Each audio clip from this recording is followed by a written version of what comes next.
जय सिया राम दोस्तों, इस वीडियो में हम बात करने वाले हैं awakes apparel and ornaments limited company के आईपीओ के बारे में।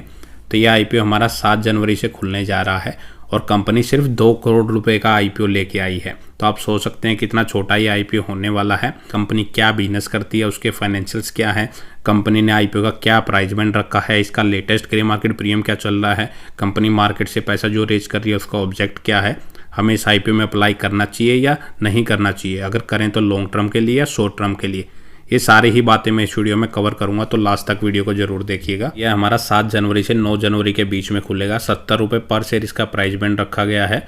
2000 शेयर कंपनी एक लोट में आपको ऑफर कर रही है और टोटल इशू साइज जैसे मैंने बताया कंपनी सिर्फ 2 करोड़ रुपए का लेके आई है। 1.92 करोड़ रुपए कंपनी यहाँ पे फ्रेश इशू के जरिए रेज करती हुई नजर आ रही है और 10 जनवरी के दिन हमें इस आईपीओ के अलॉटमेंट का पता लगेगा। और अगर हम लिस्टिंग की बात करें तो यह आईपीओ हमें 14 जनवरी के दिन मार्केट में लिस्ट होता हुआ नजर आ सकता है। कंपनी के बिजनेस की बात करूं, इसकी जो स्थापना है 2005 में हुई है, मतलब 18 से 19 साल इस कंपनी को हो चुके हैं। कंपनी जो मेनली बिजनेस करती है वो wholesale trading and e commerce का बिजनेस करती हुई नजर आ रही है। जो रेडीमेड कपड़े होते हैं कंपनी वो मैन्युफैक्चरर या इसके सप्लायर से खरीदती है डायरेक्टली, फिर उनको कंपनी अपने कस्टमर्स को या फिर जो इसके अदर डिस्ट्रीब्यूटर नेटवर्क होते हैं उनको रेडीमेड ट्रेडिंग के थ्रू ही उनको बेचती हुई नजर आ रही है।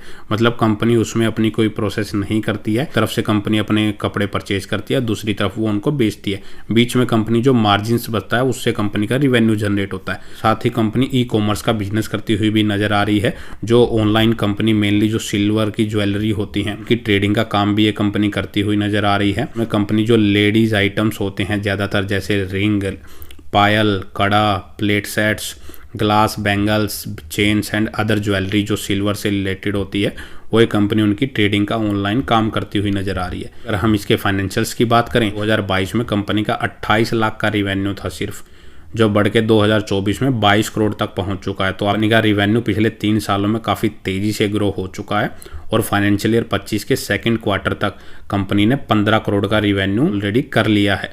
तो कंपनी के अगर हम इसको एवरेज लेके चलें तो आने वाले 2 क्वार्टर में अगर कंपनी सेम रिवेन्यू करती है तो कंपनी का जो रिवेन्यू है वो इस साल 30 करोड़ के आसपास पहुंच सकता है। और वहीं अगर हम इसके प्रॉफिट की बात करें तो 1 लाख का प्रॉफिट इसका 2022 में था, जो बढ़ के 1.38 करोड़ तक हो चुका है 2024 में।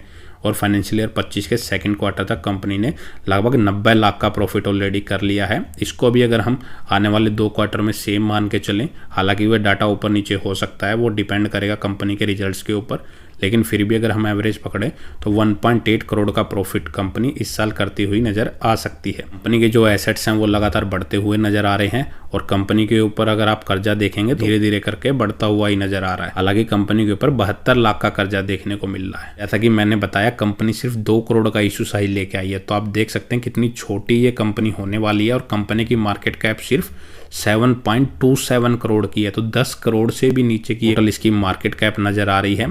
तो काफ़ी रिस्की ये कंपनी होने वाली है, तो आप इस पॉइंट को जरूर ध्यान में रखें। ऐसी छोटी कंपनियों में मैनिपुलेशन काफ़ी ज़्यादा होती है। 4 के मल्टीपल पी पे कंपनी अपने आईपीओ को लेके आ रही है। इसके अगर हम पी रेशो को इसके कंपिटिटर से अगर हम कंपेयर करते हैं तो इसके लिस्टेड कंपिटिटर्स में आनंद रेयॉन्स, अर्नब फैशन लिमिटेड, ये इसके कंपिटिटर्स हैं। उनका पी रेशो 21 और 42 के आसपास चलता हुआ नजर आ रहा है। कंपनी उनसे चीपेस्ट वैल्यूएशन पे अपने आईपीओ को लेके आ रही है और अर्निंग्स वाइज भी कंपनी उनसे कहीं ज़्यादा बेटर नज़र आ रही है। तो कंपनी ने वैल्यूएशन तो काफ़ी रीजनेबल रखी है, काफ़ी अट्रैक्टिव वैल्यूएशन पे कंपनी अपने आईपीओ को लेके आ रही है। और यहाँ से कंपनी जो पैसा रेज करेगी वो फ्यूचर में जो वर्किंग कैपिटल की रिक्वायरमेंट उसको पड़ने वाली है वहाँ पे यूज करने वाली है और जनरल कॉर्पोरेट पर्पस के लिए कंपनी इस पैसे का यूज कर सकती है। हम इस आईपीओ के लेटेस्ट ग्रे मार्केट प्रीमियम की बात करें तो आज इसका जो ग्रे मार्केट प्रीमियम चल रहा है वो 21 रुपये के आसपास चल रहा है, जो कि लगभग 30% के आसपास चलता हुआ नजर आ रहा है। कल बात करें इस आईपीओ को अप्लाई करें या ना करें तो दोस्तों यह एक एसएमई आईपीओ है। कंपनी की जो मार्केट कैप है वो सिर्फ 7 करोड़ के आसपास की नजर आ रही है। काफ़ी छोटी ये कंपनी होने वाली है, काफ़ी रिस्की ये कंपनी हो सकती है, तो मैं ऑलरेडी ही आपको बता रहा हूँ। तो आईपीओ अप्लाई करने से पहले आप अपना रिस्क एनालिसिस जरूर कर लें और कंपनी के अगर आप फंडामेंटल्स भी देखें तो वो ठीक ठाक ही नज़र आ रहे हैं। और कंपनी में अगर परमानेंट एम्प्लॉय आप देखेंगे तो फिलहाल 7 एम्प्लॉय ही इसमें काम कर रहे हैं। तो बिल्कुल एक ऑफिस ही आप इसको मान सकते हैं, कितनी छोटी ये कंपनी है।